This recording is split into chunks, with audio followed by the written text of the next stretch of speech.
और देश के पूर्वोत्तर राज्यों के विकास और उनको मुख्यधारा से जोड़ने की प्रक्रिया में कल एक महत्वपूर्ण राजनीतिक कदम उठाया गया।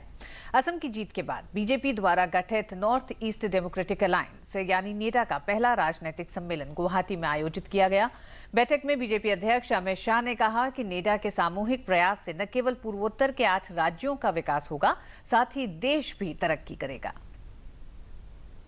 कांग्रेस मुक्त पूर्वोत्तर बनाने और उत्तर पूर्व में विकास की गंगा बहाने के लिए बीजेपी की ओर से गठित नॉर्थ ईस्ट डेमोक्रेटिक अलायंस यानी नेडा की बैठक गुवाहाटी में हुई तो इन 8 राज्यों के लिए केंद्र की ओर से उठाए गए कदमों पर तो चर्चा हुई ही, इन राज्यों की समस्याओं पर भी विस्तार से बात हुई। नेडा के इस पहले राजनीतिक सम्मेलन में असम, नागालैंड, सिक्किम के मुख्यमंत्रियों और अरुणाचल प्रदेश के नेताओं के अलावा बीजेपी अध्यक्ष अमित शाह तथा कई अन्य पार्टियों के नेता शामिल हुए। इस मौके पर बीजेपी अध्यक्ष अमित शाह ने कहा कि अलायंस के सामूहिक प्रयास से न सिर्फ उत्तर पूर्वी राज्यों का विकास होगा बल्कि देश भी आगे बढ़ेगा।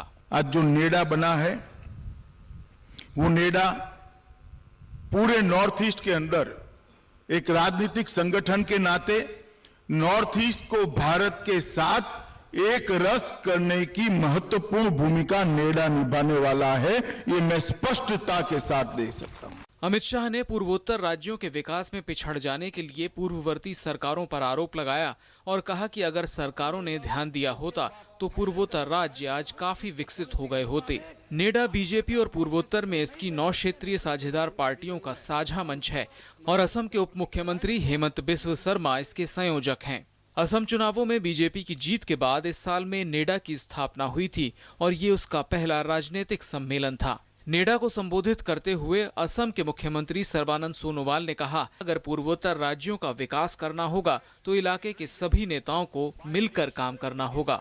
जो जिहादी का अभी काम शुरू हुआ है नॉर्थ ईस्ट में, जो घुसपैठियों का यहाँ आबादी बढ़ रहा है, इसके वजह से हमारा आस परिसर में काफी खतरा पैदा हुआ है, तो इसका साथ मुकाबला करना होगा और मुकाबला करने के लिए हम सबको नेडा में खड़ा होकर एक साथ मिलकर मुकाबला करना होगा। अरुणाचल से बीजेपी सांसद और केंद्रीय गृह राज्य मंत्री किरेन रिजिजू ने कहा कि केंद्र सरकार पूर्वोत्तर भारत के लोगों के मन से अलगाव की भावना को दूर करने के लिए कदम उठा रही है। पूर्वोत्तर विकास मंत्री ने भी बताया कि कैसे राज्यों के लिए केंद्र विकास की योजनाएं बना रहा है। देश भर में हमने क्या क्या कदम उठाया है और जहां आपका सुविधा क्या क्या अवेलेबल है उसके लिए हमने एक बुकलेट जारी करने का निर्णय किया है। वो फाइनल स्टेज में है पब्लिकेशन के लिए। तुरंत ऑल नॉर्थ ईस्ट का पॉलिटिकल पार्टीज और जितने भी एनजीओ है, we are planning to circulate the copies to each and everybody so that people of North East understand that the government of India is taking all the vital crucial steps to ensure that North Eastern people do not feel alienated, rather they are integrated and more so protected. अब सरकार हमारी है, अब मुख्यमंत्री हमारा है।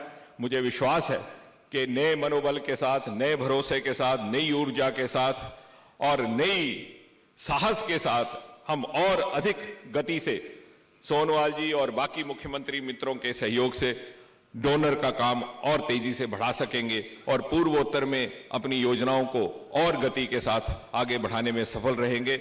NEDA में BJP की साझेदार पार्टियों बोडोलैंड पीपल्स पार्टी के प्रमुख हागरमा मोहिलारी, असम गण परिषद के अध्यक्ष अतुल बोरा और गण शक्ति पार्टी के प्रमुख रोनुज पेगू भी शामिल हुए।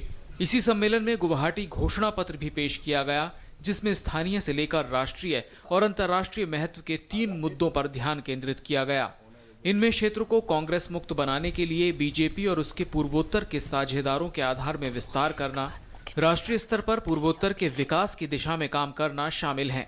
गौरतलब है कि केंद्र सरकार ने 2 साल में पूर्वोत्तर के विकास के लिए काफी काम किया है। इसमें बुनियादी ढांचे के विकास पर जोर के साथ ही रेल और सड़क नेटवर्क पर खास ध्यान दिया गया है। कई जगहों पर पहली बार रेल सेवा शुरू हुई है। पावर ट्रांसमिशन और टेलीकॉम कनेक्टिविटी पर भी ध्यान दिया जा रहा है। सिक्किम को ऑर्गेनिक स्टेट घोषित कर रोजगार के अवसर की कोशिश की गई है तो खेलों के विकास के लिए कई कदम उठाए गए हैं। साथ ही उग्रवादी गुटों से बातचीत कर समस्याओं को समाप्त करने की भी कोशिश हो रही है। DD news.